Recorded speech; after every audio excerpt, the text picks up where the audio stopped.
La tocophobie, du grec tokos accouchement et phobos peur, est une phobie spécifique qui désigne la peur pathologique de la grossesse et de l'accouchement. Bien que la plupart des femmes ressentent une crainte normale face à ces événements, la tocophobie se distingue par une peur extrême, irrationnelle et persistante, accompagnée de conduites d'évitement touchant la grossesse et l'accouchement. Les personnes affectées par cette peur pathologique peuvent expérimenter des attaques de panique, de l'insomnie et des cauchemars. C'est au XVIIIe siècle que la tocophobie a été documentée pour la première fois. Le docteur Osiander en Allemagne a publié en 1797 au sujet de femmes devenues suicidaires à cause de cette peur intense. Ces observations ont trouvé écho en 1858 dans les écrits du docteur Louis-Victor Marcé, dont les travaux sont communément cités de nos jours dans les recherches sur la tocophobie.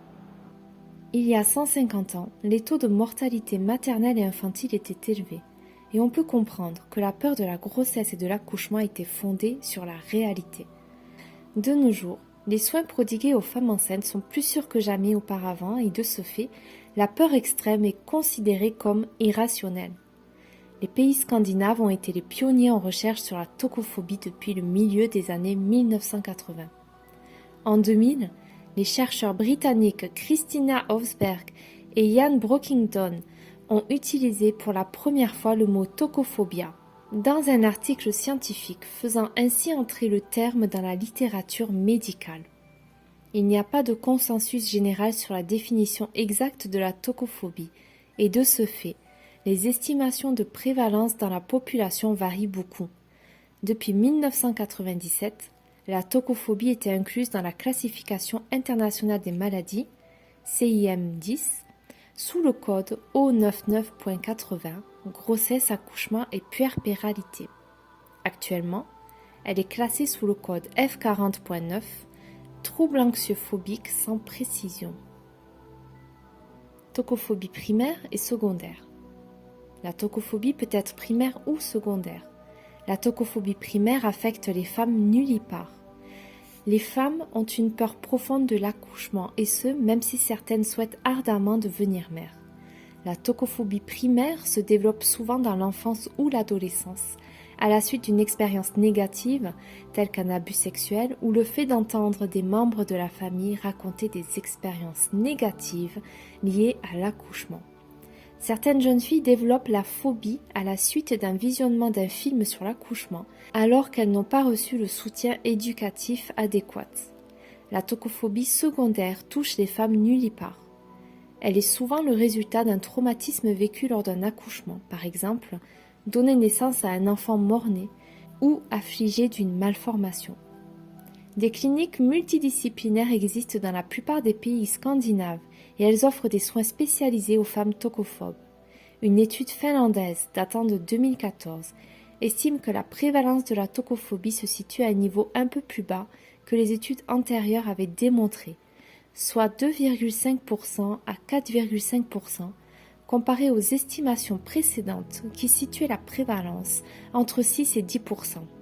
Cette étude a mis en évidence la morbidité associée à la tocophobie, telle que la dépression postnatale, un plus grand nombre d'admissions des bébés à l'unité de soins intensifs de néonatologie, des bébés de plus petit poids et une diminution du lien d'attachement mère-enfant. L'étude a également démontré une augmentation significative de cas de tocophobie, passant de 1,5% en 1997 à 7,8% chez les multipares en 2010. Puis de 1,1% en 1997 à 3,6% en 2010 chez les primipares.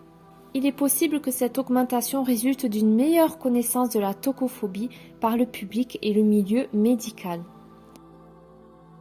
Étiologie de la tocophobie. Traits de personnalité. Certains traits de personnalité prédisposent les femmes à développer la tocophobie.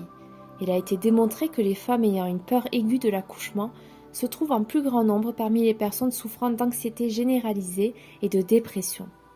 La tocophobie a été fortement reliée à la dépression de l'anxiété pré- et postnatale, ce qui augmente aussi le risque suicidaire de ces femmes enceintes.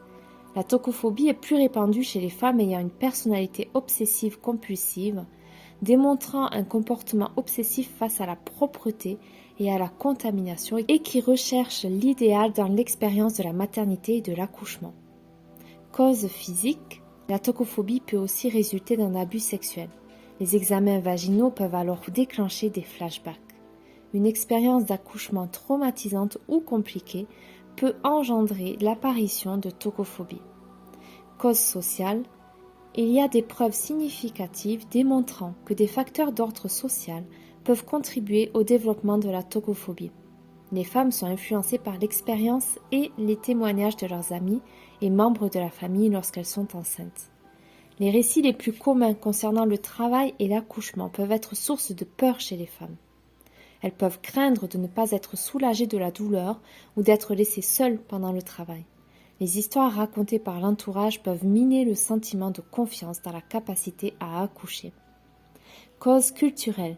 L'influence négative qui est véhiculée par les médias donne lieu à beaucoup de spéculations. La majorité des couples utilisent Internet comme source d'information pendant la grossesse.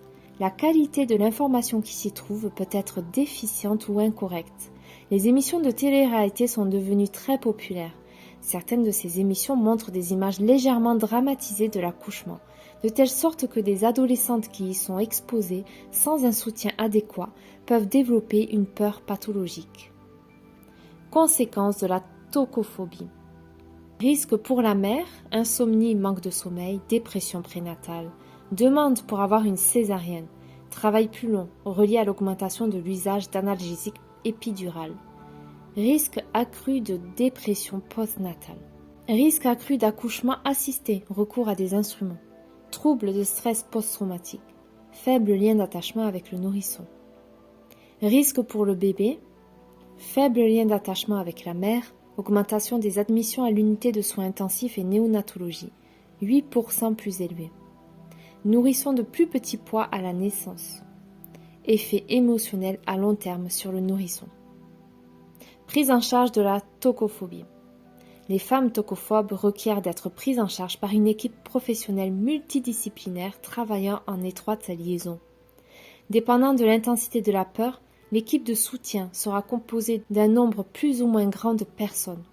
Parmi les mesures qui doivent être mises en œuvre, on mentionne la préparation d'un plan de naissance détaillé, s'entourer d'un réseau social aidant, apprendre à utiliser des techniques de relaxation, respiration, visualisation et imagerie mentale. Dans les cas où la tocophobie est très intense, il ne faut pas hésiter à demander de l'aide médicale et psychologique.